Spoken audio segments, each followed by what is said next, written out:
Right, John Etheridge. What a great pleasure to meet someone who's crossed so many genres of music and fused them together. Yeah, cross boundaries without a passport, yeah. Indeed. Well, from South London to Canterbury, you need a passport to get that far, don't you? Yeah.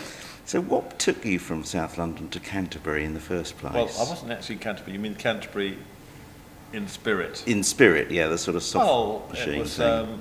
soft machine thing. That was because I knew the previous guitarist, Alan Holsworth, and he said to me, what are you doing, man? I said, nothing.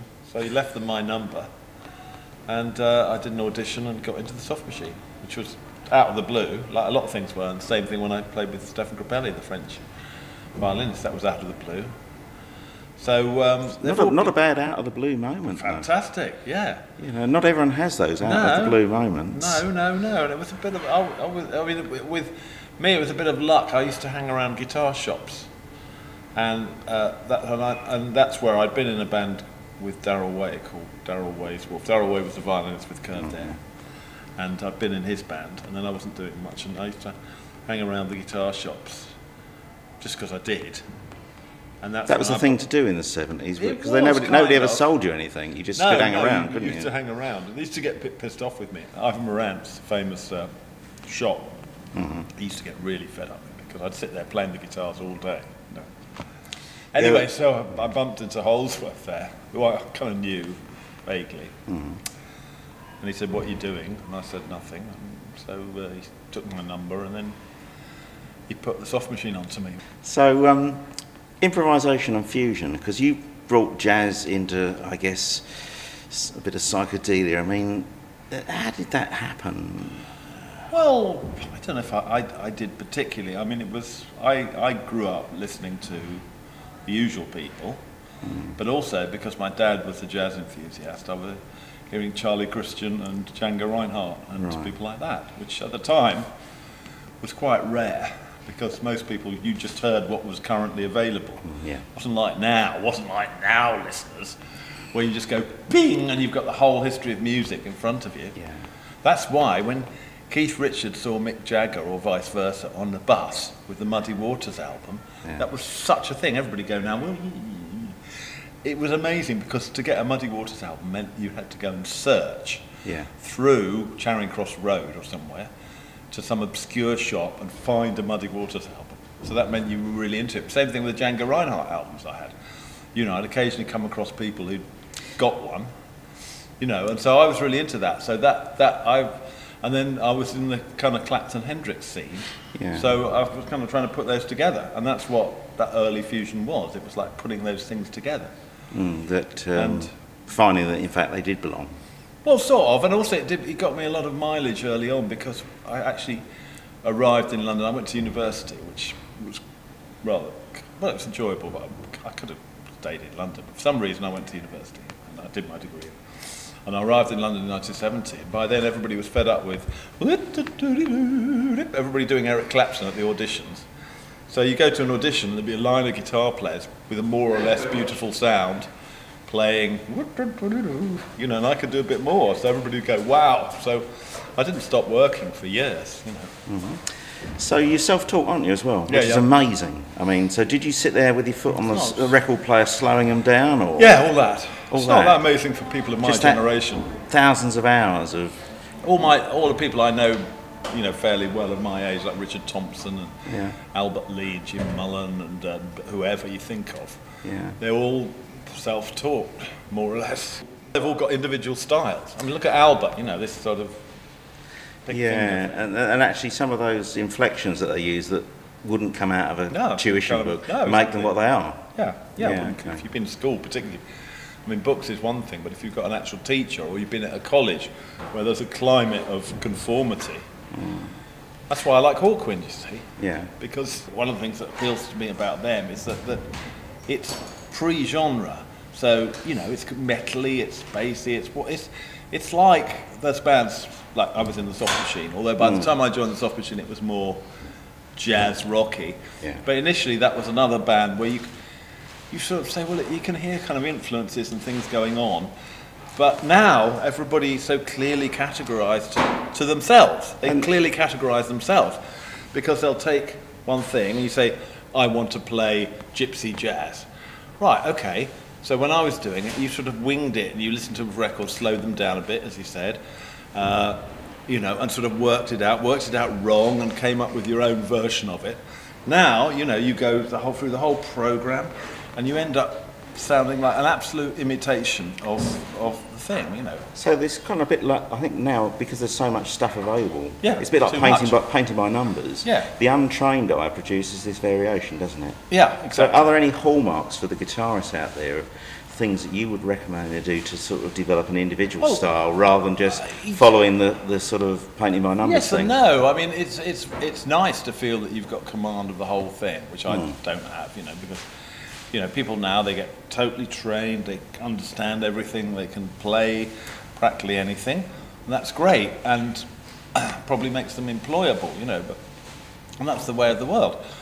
I mean, you lose the eccentrics because, unless you go somewhere really far away, I mean, there's a guy I see in St Ives playing, and I go down there, and he's really eccentric, untutored kind of guy who does his own thing. But if you go to London and go to a club and you see somebody playing, particularly in the jazz world, they'll be really on it, they'll understand everything about harmony, they'll understand how to do everything correctly, and it's great in a way, but you can't hanker after the past. That's what happened, that's how we grew up, you know, getting it wrong. And in fact, most jazz stylists are people who wanted to play like somebody else but didn't make it and ended up sounding like themselves.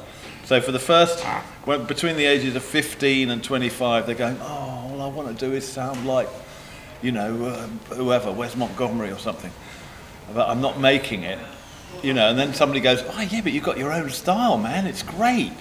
Yeah. You know, some of the modern famous players like, I don't know, John Scofield, Pat Metheny, for instance. Pat Metheny, he really wanted to play burn fast with picking and everything, but he couldn't do it. So he after a time, he started playing in a way, and then people would say, not say, oh, you don't sound right. They go, ooh, that's interesting what you're doing. Yeah. And quite often it's people who fail to imitate.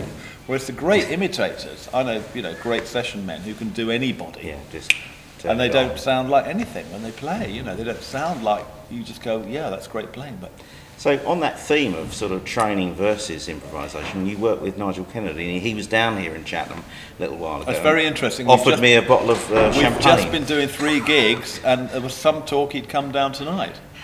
Really? But he did enjoy himself down here last time. I haven't heard. He always enjoys himself. I haven't heard from him today. We just did a little tour. Oh well, I had a marvellous time down at Chatham last time. Tunbridge Wells. And of course, there's a man that, you know, can jump away from the score, but he knows the score as well. I mean, how did that sort of collaboration develop with Nigel? Well, that started when I was playing with Stefan Grappelli, who was his hero. Yeah. And Nigel used to come along and play with us. So he always kind of, I guess, had me in mind. And then late 80s, I started working with him, and then that went on until 2000-ish, 2001. And then there's been a sort of hiatus. Now we seem to be doing stuff again, you know. It sort of comes and goes, you know. It's a bit like Dave was talking about Hawkwind, how people are there and then they're not there, but it's a kind of family. And Nigel's a bit like that. Everybody's still in his family, and then they call you up and go, well, actually in this case I called him up, said, do you want to do some gigs? And he went, yeah, let's. Well, get him back to Chatham. Yeah, well. Yeah. That'd be great. Yeah. I mean, what I say, there was, you know, he may even perhaps arrive tonight. I know this is not a live broadcast, so it doesn't matter. If he does, then last time he said, do you want a bottle of champagne? So I'd have to buy him one back. So I better go and get some money out. Yeah, he probably remember. Yeah, he remember that you bought you a bottle. You go, here mate, you bought me, I bought you champagne. Where's my champagne? But it was fascinating to watch him, obviously in full control of he's a very the good notes, he's a but great also improviser. Then sending signals to the band. And you know, is there anything you can offer us in terms of teaching people to break free of themselves? Well, I mean, he's very keen on that, you see. Yeah. Another guy I play a lot with, John Williams, is also keen, although he claims he never improvises. Well, actually does a bit. But Nigel is, you know, very keen to move. There's lots of reasons why they do that. because their jobs are very high stress. Playing concertos, John Williams playing solo guitar concerts. It's a real high thing, you know. It's high level, very, very stressful. It's the most stressful musical thing you can do, right? So they love broadening out, and Nigel loves, and of course he's got perfect ear, so he can hear everything. He knows what all the notes are for jazz and everything, so he's got that all off, you know. And also he's a very good improviser, you know. So coming over the hill then, anything you want to tell us about? Thanks a lot. Yeah, you're over the hill now. Thanks a lot. Yeah, now you're over the hill. Now you're over the hill. Coming over the hill, as it were, into the future. Is there anything you want to tell? Dwindling off into the... No, is there anything you want to tell the world about that's coming up that is exciting you? I should have lots of things to say, shouldn't I? Well, one or two. But like say this week, where I played with Nigel Kennedy 3 nights and 4 nights with Hawkwind, and then a couple of nights playing solo guitar, you know, on my own. I was going to say solo guitar on my own. God, that's so good. That's what I like doing, and in fact, I'm not very good at looking ahead, you know. But I ought to. It's about time I made an album. Somebody came up to me the other day and said, "Oh, we need from my distributors do my albums." So we'd like a sort of proggy kind of album from you, and I'd like that actually. Right. I like to do that. A lot of my albums have been a bit. I've done a lot in sort of acoustic albums and things. And yeah, there's a huge variety in what. Yeah, a bit acoustic. I like to do something a bit Larry, you know, a bit loud, electric guitar, you know. So that's what I'll be doing. I saw you warming up with some vocal music tonight, whereas a lot of your stuff is instrumental. I did. That's something I'd love to start singing. Wouldn't that be something? Blues. That would be a sort of kind of departure. John, thank you, very, very much. Thank you.